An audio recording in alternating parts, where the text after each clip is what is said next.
नमस्कार मित्रांनो, मी प्राध्यापक डॉक्टर राज त्रिभुवन आज आपल्याला सांगणार आहे की मालवण येथील राजकोट किल्ल्यातील 35 फुटांचा छत्रपती शिवाजी महाराज यांचा पुतळा का पडला, किंबहुना आपण आज हे बघणार आहोत की हा पुतळा कोणी पाडला, यामागे कोणत्या 3 महत्त्वाच्या शक्ती आहेत किंवा कोणती 3 लोक यामागे आहेत. ते सर्वात महत्त्वाची बाब म्हणजे या पुतळ्याचं अनावरण 8 महिन्याआधी माननीय पंतप्रधान नरेंद्र मोदी यांनी केलं होतं. त्यापेक्षा पण जास्त महत्त्वाची बाब अशी आहे की या पुतळ्याची निर्मिती करण्यामागे भारतीय नौदल होतं. म्हणजे भारतीय नौदल जी आपल्या देशाची खूप मोठी शक्ती आहे, जिच्यावरती आपल्याला इतका विश्वास आहे, त्या शक्तीने हा पुतळा बांधल्यानंतर देखील फक्त 8 महिन्याच्या कालावधीमध्ये महाराष्ट्राची अस्मिता असलेले, महाराष्ट्राचा स्वाभिमान असलेले, स्वराज्याची निर्मिती करणारे आणि संपूर्ण जगाला स्वाभिमानाचे धडे ज्यामधून घेता येतील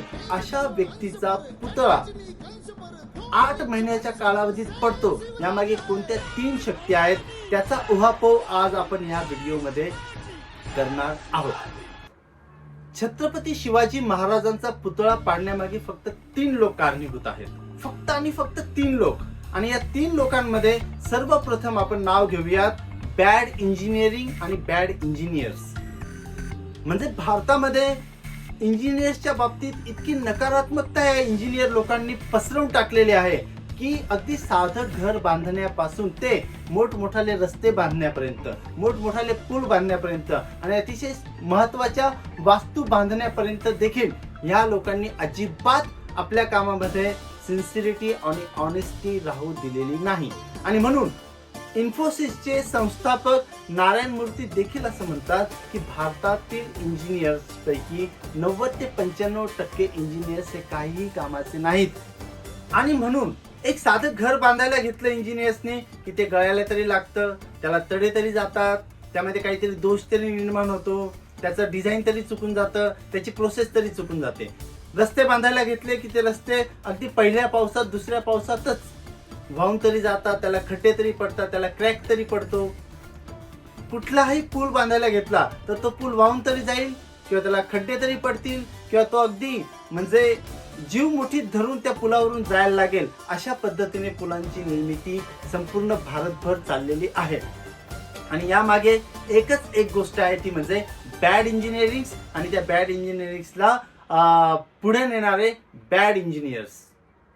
आणि ह्या बॅड इंजिनियर्सला आणि बॅड इंजिनिअरिंगला खतपाणी कोण घालतं तर दुसरा जो महत्वाचा व्यक्ती आहे जो यामध्ये अतिशय स्पष्टपणे आपल्याला दोषी आढळू शकतो, तो म्हणजे प्रशासनातला घटक.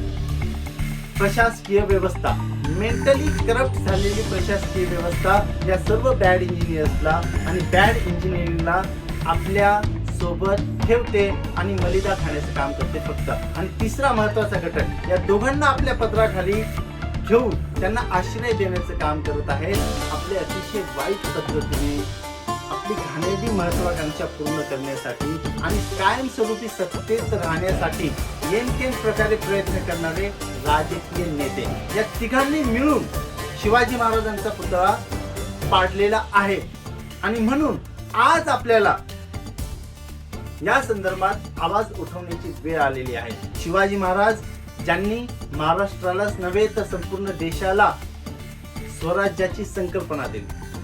शिवाजी महाराज ज्यांनी स्वाभिमानाचा आणि अस्मितेचा लढा अतिशय मोठमोठ्या शक्तींच्या पुढे त्यांच्या दबावाला बळी न पडता उभारला आणि तो यशस्वी करून दाखवला. सिंधुदुर्ग किल्ला बांधल्यानंतर त्या किल्ल्याच्या रक्षणासाठी 350 वर्षापूर्वी छत्रपती शिवाजी महाराजांनी आणखी 3 किल्ले बांधले. पद्मगड बांधला, सर्जेकोट बांधला आणि राजकोट बांधला. राजकोट तोच ज्या ठिकाणी छत्रपती शिवाजी महाराजांचा 35 फुटांचा पुतळा 8 महिन्यापूर्वी बांधला गेला होता आणि तो आज धराशायी झालेला आहे.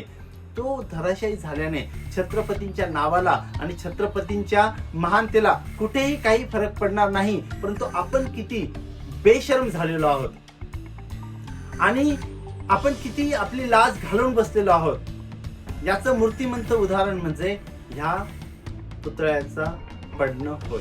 ना छत्रपती शिवाजी महाराजांचा पुतळा बांधण्याचं भाग्य लाभलं.